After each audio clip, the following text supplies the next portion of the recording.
It began with a flicker, an invisible tremor deep beneath the black soil of the Ukrainian steppe, where concrete silos slept under layers of frost and secrecy. The year was 1980, and the Cold War had entered its most dangerous equilibrium, a balance of terror so perfect that even the smallest spark could have shattered the illusion of control. Beneath the quiet hills outside Dnipropetrovsk, Colonel Viktor Mikhailovich Sokolov lit his final cigarette and stared through the thin glass window of the control bunker. Beyond it, an early winter haze covered the fields, and the silhouettes of pine trees swayed under an iron-gray sky. He had commanded the 341st Missile Regiment for almost a decade, a post of prestige and paranoia, one of the most sensitive nodes in the Soviet Union's vast network of strategic rocket forces. Buried beneath him were 4 R-12 Divina missiles, medium-range nuclear weapons designed to annihilate Europe within minutes. Each warhead carried a yield of over 1 megaton, enough to erase a city and everything within 30 kilometers of it. Yet Sokolov knew better than anyone that these missiles, once symbols of national power, were now relics of decaying ambition. Their fuel tanks leaked, their cables corroded, and their maintenance logs were more fiction than fact. The Soviet Union's nuclear heart was beating itself to death in silence. Sokolov had grown up believing in the sacred duty of deterrence, in the myth that the Soviet arsenal was an indestructible shield of socialist superiority. But in 1980, the facade was cracking. Moscow's propaganda spoke of technological triumphs. But out here at the edge of empire, officers patched coolant leaks with tape and prayed the oxidizer tanks wouldn't rupture. The KGB inspectors who visited every month demanded reports, not repairs. What mattered was not safety but loyalty, not truth but control. And that morning when the base's radiation alarms began to flicker erratically, Sokolov didn't call it in. He simply ordered his technicians to verify manually and stepped outside for air. The men under his command were exhausted conscripts, barely 20 years old, trained to follow orders without understanding them. They trusted him completely, and that trust would destroy them. The first sign of catastrophe was a low humming sound that came from the main fuel silo, a vibration that seemed to crawl up through the concrete floor. The technicians assumed it was the venting pumps, overloaded again by the unstable pressure mix between the oxidizer and kerosene tanks. In truth, one of the oxidizer lines had already corroded through, releasing nitrogen tetroxide into the chamber. The gas reacted violently with residual fuel, creating a chemical chain reaction. At 5:27, a burst of white flame shot upward through the maintenance shaft, followed by a roar that split the dawn. Witnesses in nearby villages later described seeing a column of fire rise hundreds of meters into the air, bright enough to turn night into day for several seconds. The blast cracked windows 20 kilometers away and threw a shower of molten concrete across the forest. In the control bunker, Colonel Sokolov was hurled against the wall. His last words, captured on a half-melted recording tape, were, "Shut it down, for God's sake! Shut it!" Then the line went dead. The explosion didn't detonate the full warhead. By sheer luck, the missile had not been armed. But the fuel detonation triggered a partial fissile reaction in the pit chamber, scattering uranium particles across the base and releasing a plume of radiation equivalent to a small tactical nuke. The blast vented upward through the silo door, ripping it apart and launching several tons of debris into the sky. Above ground, the frozen soil caught fire where the chemical propellant spread, creating what soldiers later described as a river of burning frost. The base's emergency systems, built in the 1960s, failed instantly. Sirens jammed, sprinklers froze, and radiation sensors fried within seconds of exposure. The few men who survived the initial blast were already dying by the time they reached the perimeter fence. Their bodies, covered in blisters and ash, looked more like shadows than soldiers. Moscow was alerted 30 minutes later by a garbled emergency transmission from a nearby radar station. Within an hour, the Ministry of Defense had convened an emergency council. They couldn't decide what terrified them more, that one of their own missile silos had exploded, or that the Americans might have seen it. Operation Watchdog, the U.S. satellite surveillance network, passed over the region every 90 minutes. If Washington mistook the explosion for a nuclear test or an accidental launch, it could trigger a retaliation cycle before anyone understood what had happened. So the first Soviet response was not rescue, it was concealment. Orders went out from the general staff. No radio communications. All visual activity suspended until 0600 hours. Casualties classified under peacetime accident protocols. In the Soviet Union, even a nuclear disaster had to obey political logic. The first troops to arrive were from the 12th Chief Directorate, the division responsible for nuclear safety and recovery. They came in lead-lined trucks with no insignia, carrying dosimeters and shovels. What they found at the Dnipropetrovsk site defied their manuals. The blast had turned the central control dome into a crater 50 meters wide, filled with boiling mud and twisted rebar. Pieces of the missile casing lay scattered across several hectares, still glowing faintly from heat. When the recovery teams approached the wreckage, their instruments maxed out instantly. Radiation levels were lethal within seconds. They withdrew, rechecked, and realized the entire area was saturated with plutonium and uranium fragments. Yet instead of declaring an emergency, their commander ordered them to proceed with containment. They dug trenches around the crater, poured concrete into the fissures, and sealed the remains of the silo under tons of gravel. It was a burial, not of the missile, but of the truth. In Moscow, the Politburo issued its first internal report, labeling the explosion a Type 3 propellant malfunction. The language was deliberately vague, avoiding any reference to radiation or nuclear material. The KGB took over the investigation, classifying all related documents under Top Secret Directive 872, a code usually reserved for espionage cases. Witnesses were interrogated and relocated. Families were told their relatives had died in a fuel accident. No funerals were held. Bodies too contaminated for burial were incinerated in mobile crematoriums brought from Minsk. The ashes were mixed with cement and used to reinforce perimeter walls around nearby bases, a macabre recycling of the dead into the infrastructure of secrecy. To the west, nothing seemed amiss. The U.S. reconnaissance satellite KH-9, Big Bird, recorded a heat flare over Ukraine, but dismissed it as an industrial explosion. The CIA's analysts, preoccupied with Afghanistan and the ongoing crisis in Poland, filed it under anomalous event, no strategic significance. The irony was almost poetic. Both superpowers, obsessed with each other's every move, missed the one moment when one nearly destroyed itself. The Soviets breathed easier, but inside the corridors of the Ministry of Defense, the silence was deafening. Every officer knew that the Dnipropetrovsk disaster exposed something far more dangerous than a technical flaw. It revealed the rot at the heart of the Soviet machine. Colonel Sokolov's name was erased from records within days. His personnel file was rewritten to state that he had been transferred to a new assignment in Siberia. His wife received a telegram stamped confidential, informing her of a fatal transportation incident. She was relocated to a new apartment under surveillance, her husband's name forbidden in conversation. Among his surviving subordinates, the memory of that night became a kind of curse. Those who spoke of it disappeared. Those who stayed silent carried it like poison. The KGB spread rumors that Sokolov had been a traitor, that he'd sabotaged the base. It was easier to blame one man than admit the truth, that the entire system was collapsing under the weight of its lies. For the Soviet leadership, the disaster became both a warning and a weapon. They used it to justify stricter secrecy, deeper compartmentalization, and harsher punishments for anyone who questioned official safety reports.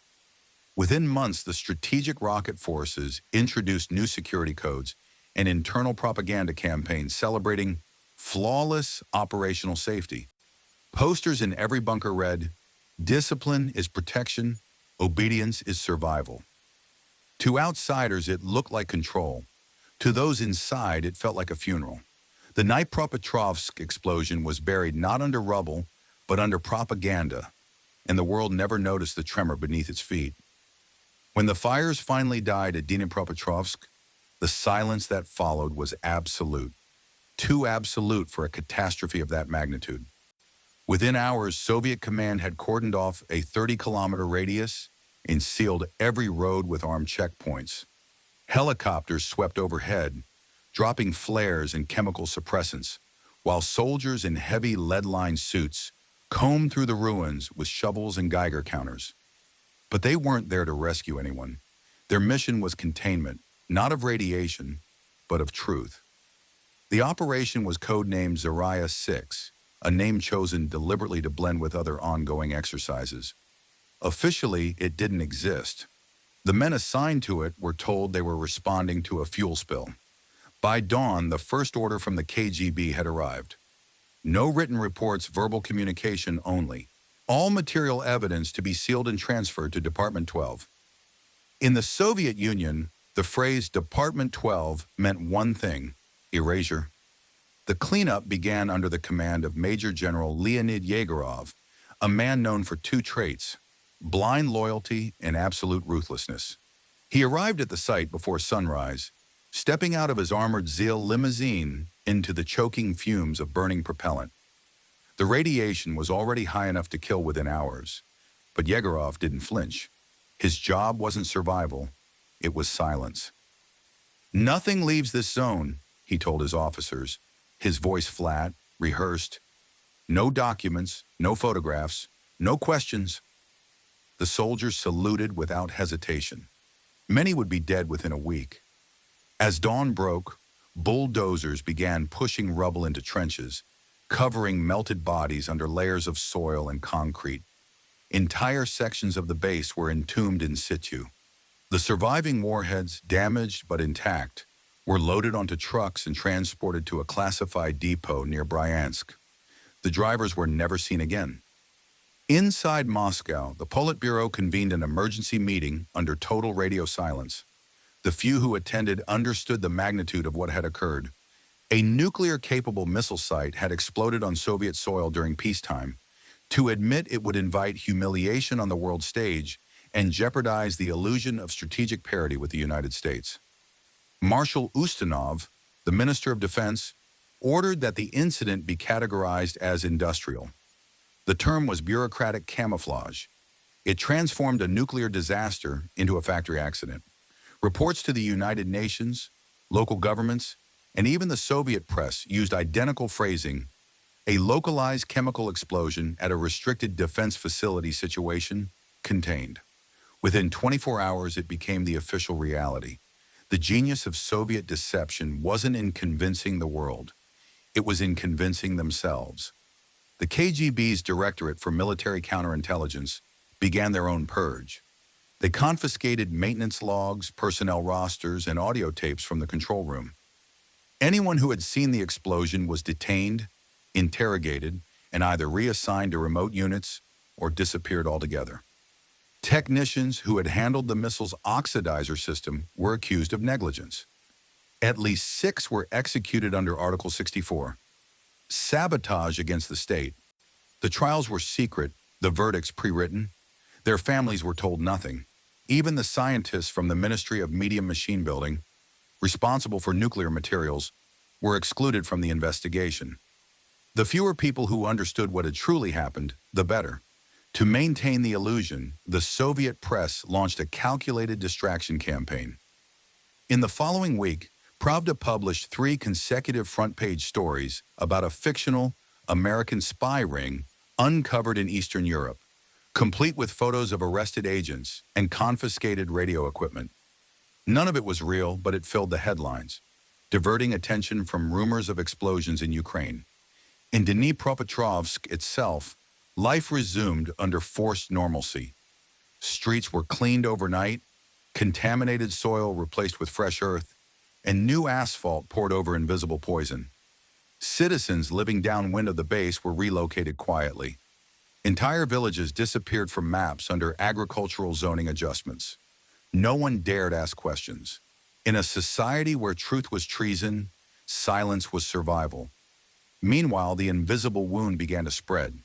Radioactive dust drifted east with the winter wind, contaminating rivers and farmland. Livestock died in their pens, birds fell from the sky, and children in nearby towns developed unexplained fevers and rashes. Doctors were ordered not to diagnose radiation sickness. Instead, they recorded acute viral infections. Hospitals received shipments of iodine tablets without explanation, accompanied by classified directives forbidding disclosure. By January 1981, dozens of soldiers from the cleanup crew were dead. Official cause of death? Pneumonia. Their widows received medals for service to the motherland and letters signed by officers who themselves had already perished. Western intelligence eventually noticed the smoke. On December 17, 1980, an American KH-11 satellite captured thermal images of the Dnipropetrovsk region, showing elevated heat signatures consistent with an industrial explosion. CIA analysts debated the data for days. Some suspected a missile fuel fire, others speculated a failed nuclear test. But the lack of seismic activity or electromagnetic pulse ruled out a detonation. The incident was archived as low priority. Ironically, the Americans came closer to discovering the truth than anyone inside the USSR. But bureaucracy buried their curiosity just as effectively as Soviet secrecy buried the dead. The Cold War had made both sides mirror images of each other, machines that valued information control over truth. The full extent of the cover-up was staggering. Entire departments were created solely to rewrite history.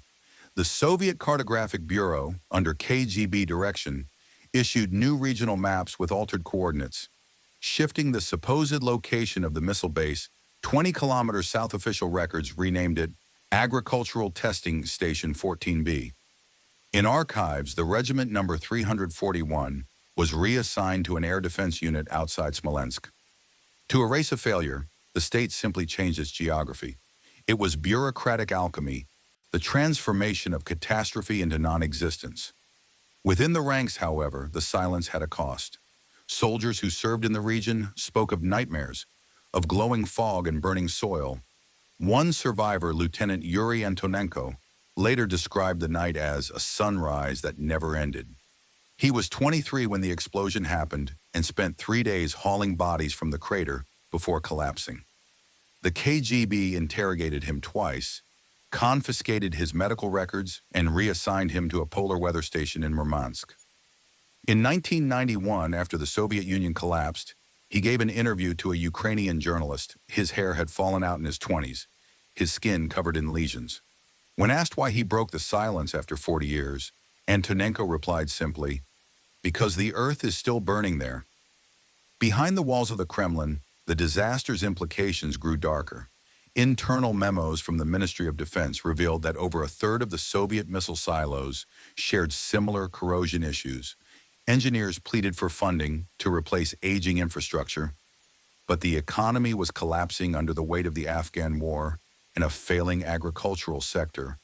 Instead of repairs, the government doubled down on propaganda. Posters appeared across the country declaring, "Our strength is eternal, our missiles flawless." But in secret, commanders like General Yegorov knew the truth. The Soviet arsenal was a ticking time bomb held together by lies. Dnipropetrovsk wasn't an anomaly, it was a warning. The cover-up lasted longer than the system that created it. By the late 1980s, as Gorbachev introduced glasnost and perestroika, whispers of the explosion resurfaced. A few journalists tried to investigate, but the archives remained sealed under military classification. Even after Chernobyl, when the world saw Soviet secrecy collapse in real time, the Dnipropetrovsk incident remained unspoken. The documents stayed buried. The survivors died off. The crater became a restricted nature reserve, fenced off with rusted signs that read, "Unauthorized entry prohibited, radiation zone." To this day, the soil glows faintly under ultraviolet light, but the official maps show nothing there. The genius of the Soviet cover-up was that it didn't erase evidence. It erased belief. The people who lived through it stopped trusting their own memories. When truth is outlawed long enough, it rots. And when a nation builds its power on fear, every silence becomes another weapon. In the end, the Dnipropetrovsk explosion wasn't just a military disaster. It was the mirror of an empire that had begun to consume itself from within. glowing in the dark like a dying reactor. Invisible to the world, but burning all the same. In the aftermath of the explosion, the Soviet Union's most loyal servants became its most dangerous liabilities. The men who had seen the truth, the engineers, soldiers, and scientists who had stood within sight of the burning silo, were walking contradictions in a state that survived in denial. They were witnesses to an event that officially never happened, breathing proof of a failure the Kremlin could never acknowledge. The KGB's internal directive, labeled Protocol 9/81, outlined their fate with surgical precision. All personnel directly involved in the Dnipropetrovsk incident shall be reassigned to classified divisions under supervision. Discussion of the event constitutes dissemination of state secrets, punishable under Article 64. It was a death sentence disguised as policy. Within weeks, survivors vanished into the vast machinery of Soviet bureaucracy. Some were reassigned to construction brigades in Siberia, others transferred to border posts or medical observation units that were little more than isolation camps. They had become radioactive in more ways than one, contaminated not just by fallout, but by knowledge. Among them was Lieutenant Colonel Alexander Taranov, the base's chief engineer, and one of the few who survived the initial explosion by chance. He had been inspecting an auxiliary generator when the missile ignited. Taranov was brilliant but outspoken, a dangerous combination in the Soviet hierarchy. He understood immediately what had gone wrong: aging oxidizer lines, neglected maintenance, and falsified safety reports signed off by party-appointed inspectors who had never set foot inside the silos. In the days after the disaster, he tried to file a technical report documenting the chain of failures, attaching photographs and radiation readings. The KGB intercepted it within hours. The next morning, Taranov was escorted to Moscow for debriefing. He was never seen again. His family received a letter a month later, informing them that he had died of complications from radiation exposure during heroic service. No burial, no explanation. His name was quietly deleted from the officer registry, but not everyone disappeared. A handful of mid-level officers and doctors who had worked on the cleanup were kept alive for practical reasons. They were useful. These men were forced to rewrite the official record under supervision. They drafted false incident reports, forged safety analyses, and composed scripted testimonies describing a non-nuclear fuel detonation. Every document they signed became another layer of lies built on top of the dead. The reward for their obedience was continued existence, though often short-lived. Many succumbed to radiation poisoning within months, their bodies wasting away, while state doctors recorded the cause of death as viral pneumonia. For the few who survived, their loyalty became a prison. They were forbidden from leaving military service or speaking of the event. One of them, Captain Sergei Klimov, later described his years afterward as living with a mouth full of ash. Inside Moscow, a smaller war was unfolding, not of missiles or armies, but of politics. The Ministry of Defense wanted to contain the incident. The KGB wanted to control the narrative. Each blamed the other for the disaster. In a closed meeting of the Defense Council, Marshal Ustinov accused KGB Chief Yuri Andropov of sabotaging military oversight by enforcing unnecessary secrecy. Andropov, ever calm, replied that, "Without secrecy there is no control, and without control there is no state." It was the purest expression of Soviet logic. Truth was dangerous because it was uncontrollable. The argument ended with no resolution, but the consequences rippled through every corner of the Soviet power structure. The result was paralysis. Engineers could no longer report flaws without triggering suspicion of sabotage. Officers couldn't issue safety alerts without approval from party committees. Scientists who raised concerns were dismissed as alarmists or foreign sympathizers. In trying to bury one explosion, the Soviet Union had sown the seeds for many more. By early 1981, Zarya 6 was declared complete. The base at Dnipropetrovsk was officially decontaminated, though radiation levels remained high enough to kill in hours. Bulldozers flattened the terrain, and new vegetation was planted. Imported soil laid over a glowing grave. A fence was built around the site, patrolled by guards who didn't know what they were protecting. On paper, the area became Forestry Zone 41, part of a reforestation program. In reality, it was a containment zone for a radioactive wound that still pulsed beneath the surface. The soldiers stationed there were told only that the ground was chemically unstable. They wore no protective gear. By the time the guards were rotated out a year later, nearly half suffered from chronic illnesses. None of their medical records mentioned radiation. Still, rumors persisted. Locals whispered about glowing fog that hung over the forest on certain nights, about livestock dying without wounds, about birds falling from the sky. One farmer who wandered too close to the fence described seeing metal trees, the twisted remains of radio mass melted into grotesque shapes. When his wife told the story in a local market, she was reported by a party informant and interrogated for spreading anti-Soviet rumors. The state didn't need to convince people there was no disaster. It only needed to make them afraid of asking. Fear did the work of censorship better than any gun. The human cost grew quietly. In the nearby town of Pavlograd, hospitals began seeing a rise in thyroid and lung cancers. Doctors knew the symptoms. They had seen them before in veterans from the Semipalatinsk test sites, but no one dared connect the dots. Those who did were silenced. One physician, Dr. Irina Petrovna, wrote an anonymous letter to Komsomolskaya Pravda, warning of a possible radiation leak. The letter never reached the editor. She was arrested within a week for theft of state property, convicted in a closed trial, and sent to a labor colony in the Urals. She died there in 1983. Her case file remains classified. In Washington, analysts at the Defense Intelligence Agency picked up whispers of the disaster through intercepted Soviet radio chatter. A few declassified fragments from early 1981 show references to zone contamination and fuel casualties. One analyst, Major Thomas Wilcox, wrote a memo suggesting possible nuclear containment failure near Dnipropetrovsk. It was dismissed as speculation. The CIA's Soviet division was overstretched, focused on Afghanistan and Poland's solidarity movement. Dnipropetrovsk wasn't seen as strategically significant. Ironically, the Soviet secrecy worked so well that it protected them even from Western scrutiny. The Americans didn't believe such an event could go completely unreported, not understanding that in the Soviet system, the absence of evidence was the surest sign that something catastrophic had occurred. As the years passed, the men who buried the truth began to question their own memories. Many had been forced to sign multiple contradictory statements until they no longer knew which version was real. In the Soviet Union, reality wasn't what happened, it was what was approved. One officer who later defected to the West summarized it perfectly. We were told that silence was patriotism, that lying was loyalty. But I watched my men die with their tongues black from radiation. What kind of patriotism is that?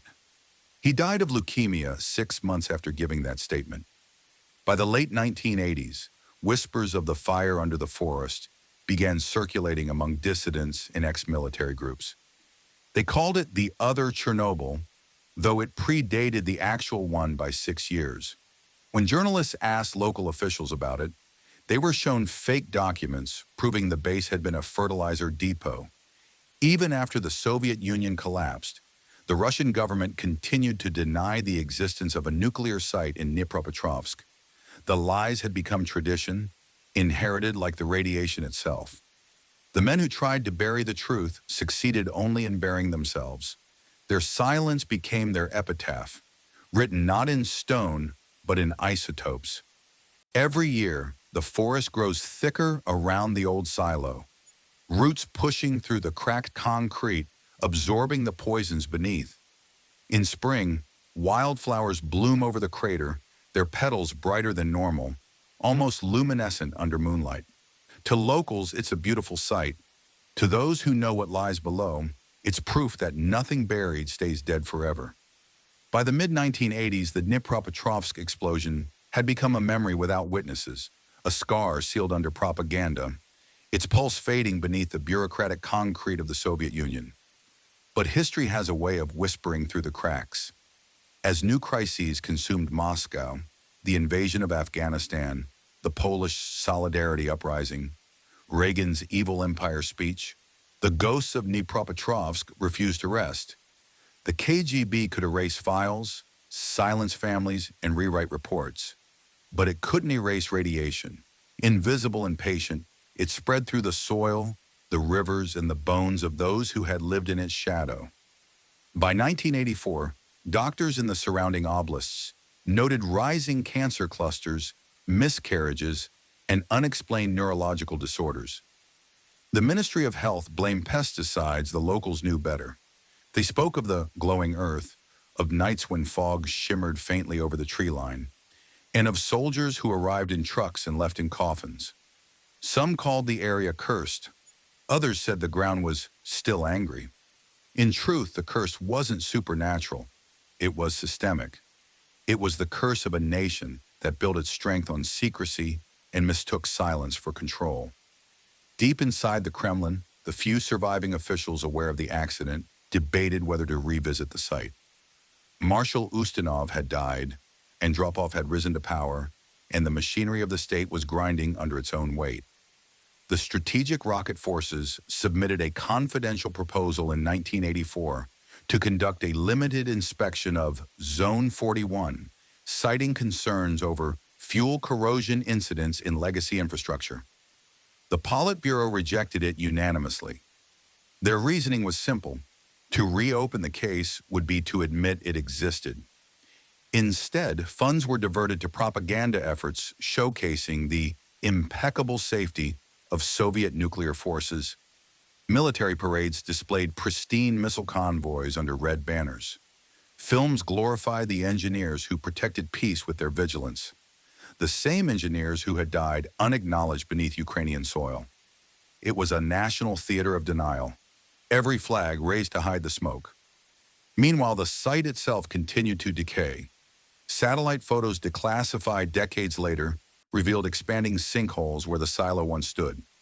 The topsoil, saturated with cesium and strontium, had been eroding for years, leaking into the Dnieper River system. Fishermen downstream began catching deformed carp with translucent scales. Local authorities confiscated the catches and blamed industrial waste. When villagers complained about sickness, party officials sent replacement food shipments and ordered their silence. For the first time, however, the silence began to crack, not from rebellion, but from exhaustion. Even loyal citizens were beginning to lose faith in a government that couldn't explain why their children were dying. One of the first cracks came from within. In 1985, a young army archivist named Pavel Belinsky discovered a misfiled report labeled Incident D14. It contained fragments of radiation readings, internal communications, and casualty lists, all redacted but unmistakably nuclear. Belinsky, idealistic and newly inspired by Gorbachev's early rhetoric of glasnost, believed the truth needed to surface. He made copies and sent them to a journalist friend in Moscow. Within a week, Belinsky was arrested for misuse of state property and sentenced to 15 years in Perm 36, one of the last operational gulags. The journalist who received the documents died in what the newspapers called a traffic accident. The documents vanished again. It would be almost 20 years before their contents reappeared in a declassified archive after the fall of the USSR. Then came Chernobyl. When Reactor 4 exploded in April 1986, the Soviet Union faced the very nightmare it had spent decades denying. And for the first time, the world saw the price of secrecy in real time. International outrage forced Moscow to acknowledge the disaster, though only after radioactive clouds had drifted across Europe. In that moment of exposure, whispers of the earlier one resurfaced. A few scientists recalled rumors of another explosion years before, one that had been buried in the same way. Western journalists started digging. One German correspondent wrote in Der Spiegel that Chernobyl was not the first nuclear wound on Soviet soil. Soviet officials denounced it as capitalist propaganda, but internally the comparison terrified them. The fear wasn't that the truth would come out. It was that people would finally realize how much had been hidden. For the KGB, this new climate of partial openness was a nightmare. The Directorate for Military Counterintelligence reactivated Zarya 6, not for cleanup, but for narrative control. Agents were dispatched to confiscate any references to the Dnipropetrovsk accident. Scientists who mentioned it in academic circles were warned or dismissed. Even Gorbachev, the man preaching reform, avoided touching it. He knew that exposing one buried sin would unearth dozens more, the kind of systemic decay that could collapse the already brittle foundation of Soviet power. And he was right. When the truth finally began leaking after 1991, the Soviet Union itself had already ceased to exist. When Ukraine declared independence, the land around Dnipropetrovsk fell into administrative limbo. The new government inherited a radioactive grave it didn't know existed. Maps from the Soviet archives had been doctored so thoroughly that even the coordinates of the original silo were wrong. For a decade, the forest grew untouched, concealing the wound beneath its roots. But silence doesn't stop decay. It only delays confrontation.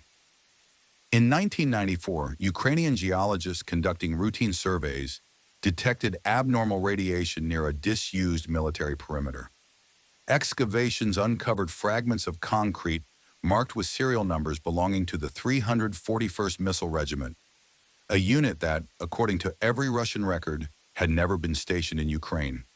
The revelation stunned local scientists. For the first time, there was physical proof that something catastrophic had happened decades earlier.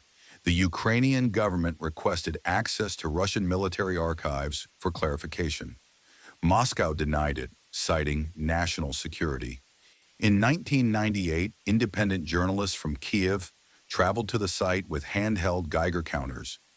Their readings spiked immediately, levels over 200 microsieverts per hour, 20 times normal background radiation. They published their findings in a small Ukrainian newspaper under the headline, "The Forest That Burns in Silence." 2 days later, the paper's offices were vandalized, and its editor received anonymous threats warning him to forget what you found. It was a replay of the old Soviet methods, recycled under a new flag. But this time, the story escaped control. Western outlets picked it up, and by early 1999, CNN and the BBC had reported that a previously unknown Soviet nuclear accident might have occurred near Dnipropetrovsk in 1980. Moscow issued an immediate denial, calling the reports disinformation designed to discredit Russia's historical achievements. The denials only made people more curious. By the early 2000s, Dnipropetrovsk had become a legend, a Cold War ghost story whispered among historians and soldiers alike. Some called it the Red Hiroshima, others the fire that never went out. For every scrap of evidence, there was a counter-denial, every document shadowed by redaction. Yet the physical site remained, quietly exhaling invisible poison into the air. Scientists who visited described melted rebar protruding from the ground like bones. The ground emitted a low hum detectable only on sensitive instruments. Locals said electronics failed near the crater and animals avoided it entirely. At night, a faint phosphorescence could still be seen through the trees, a reminder that atoms never forget. In the end, Dnipropetrovsk became more than a disaster. It became a parable of empire. It revealed what happens when nations build their identity on power, but refuse to face consequences. The Soviets buried their failure beneath layers of lies, but in doing so, they buried their own future. The explosion didn't destroy a missile. It ignited a slow, invisible implosion of trust. Every lie after it, every doctored report, every silenced voice was another detonation, quieter but equally destructive. By the time the Soviet Union collapsed in 1991, the real damage had already been done. Its foundations had been corroded by decades of denial. The explosion beneath Ukrainian soil was both literal and symbolic. The moment when the myth of invincibility cracked open to reveal the rot inside today, historians see Dnipropetrovsk as a missing chapter in Cold War history, the unacknowledged prelude to Chernobyl, the forgotten link between secrecy and collapse in 2010, when Ukrainian researchers finally declassified satellite data confirming residual radiation. The Russian government again dismissed it as environmental contamination from industrial activity, the same old lie repeated by a different regime. But the truth no longer needs witnesses. It's embedded in the ground itself. The forest that covers the site is beautiful now, green and full of birdsong. Yet dig a meter down, and the Geiger counter still screams. The past, no matter how deeply buried, still glows. Time has a cruel way of eroding the edges of truth, polishing horror into history and history into rumor. But in the cold forests outside Dnipropetrovsk, time didn't heal, it was preserved. 4 decades after the explosion, the Earth still carries the memory of that morning in 1980, when a Soviet officer turned his command into a tomb. Beneath a thick canopy of birch and pine, the air hums faintly with a static charge, the kind that makes radios crackle and compasses tremble. Even now, geologists who visit the site speak of the ground breathing, subtle shifts in temperature that seem to pulse like the fading heartbeat of a buried reactor. It is said that if you stand near the old perimeter fence at night, you can feel warmth radiating from the soil, though snow still covers everything around it. The villagers who live nearby have learned not to speak of it. They simply call it the warm forest and cross themselves when the wind blows from the east. The story of Colonel Victor Sokolov, the man whose name was erased, has slowly re-emerged from the archives. In 2013, a set of declassified KGB transcripts was discovered in a forgotten basement in Kharkiv.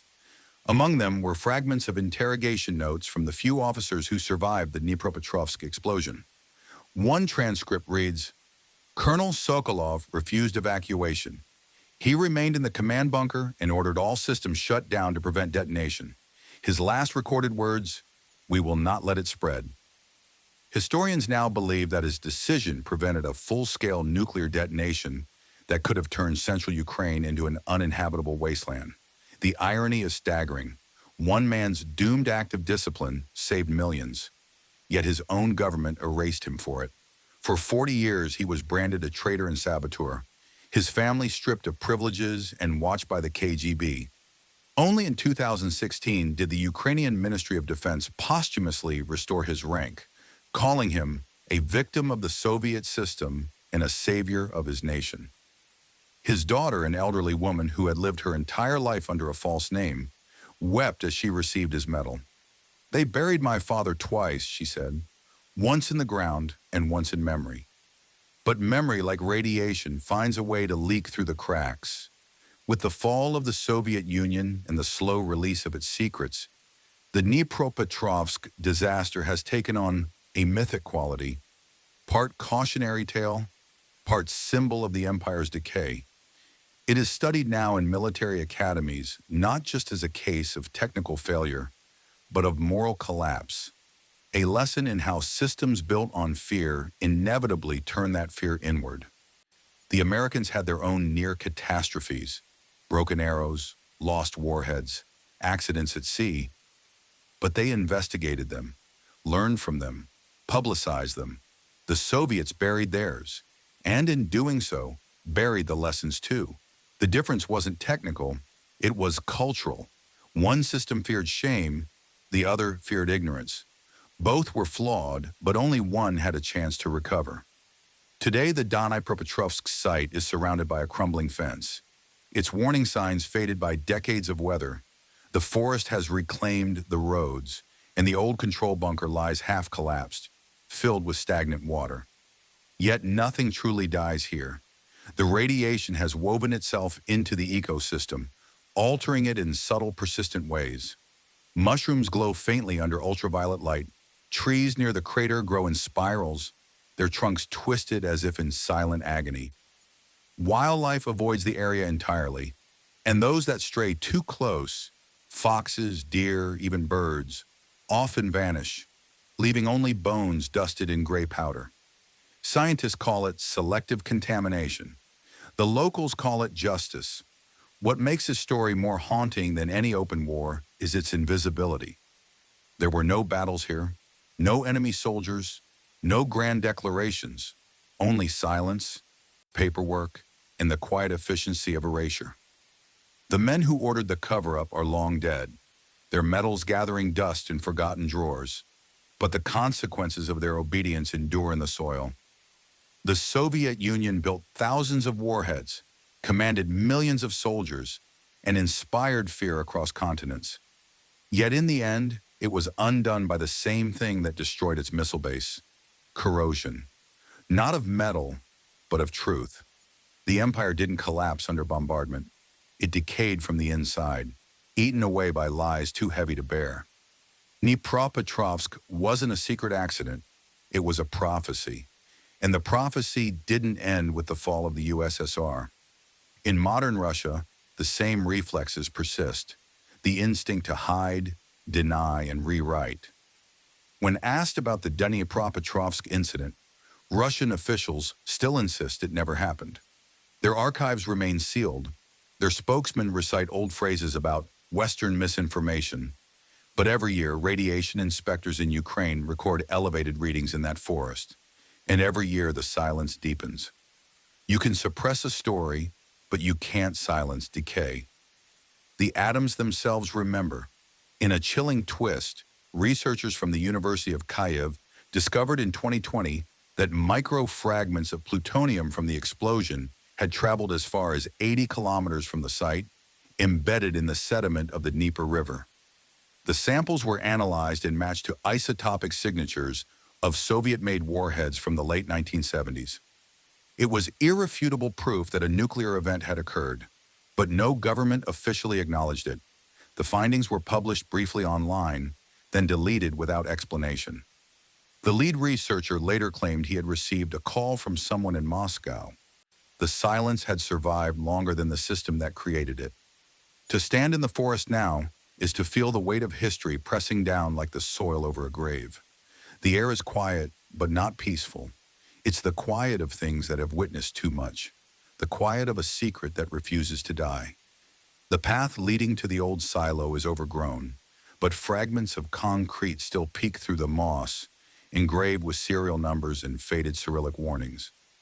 A rusted control lever lies half buried near the crater, its surface pitted and blackened by heat. It points upward, frozen mid-motion, as if still waiting for an order that never came. The birds don't sing here. Even the wind seems cautious, whispering through the trees like a confession. Every generation of the empire leaves behind its monuments. The Americans built skyscrapers and highways. The British left railroads and laws. The Soviets left silence. Dnipropetrovsk is one of those silences, vast, heavy, and radioactive. It hums beneath the earth, reminding anyone who dares to listen that power built on fear will always implode. The man who nuked his own country never intended to destroy it. He was its most faithful servant. But faith without truth is suicide. He died believing he was protecting the motherland, and in a tragic way, he did. By showing the world what unchecked secrecy truly costs, his story is not one of betrayal, but of obedience, and that makes it all the more terrifying. As the sun sets over the Ukrainian forest, the light filters through the trees, catching on the cracked remains of the silo door. For a moment, the metal gleams gold, as if the earth itself remembers the fire that once consumed it. Then the light fades and the forest returns to shadow. Somewhere beneath, the atoms still shift, the soil still hums, the past still breathes. The ghost of the motherland remains, waiting patiently for the world to finally stop pretending it isn't there.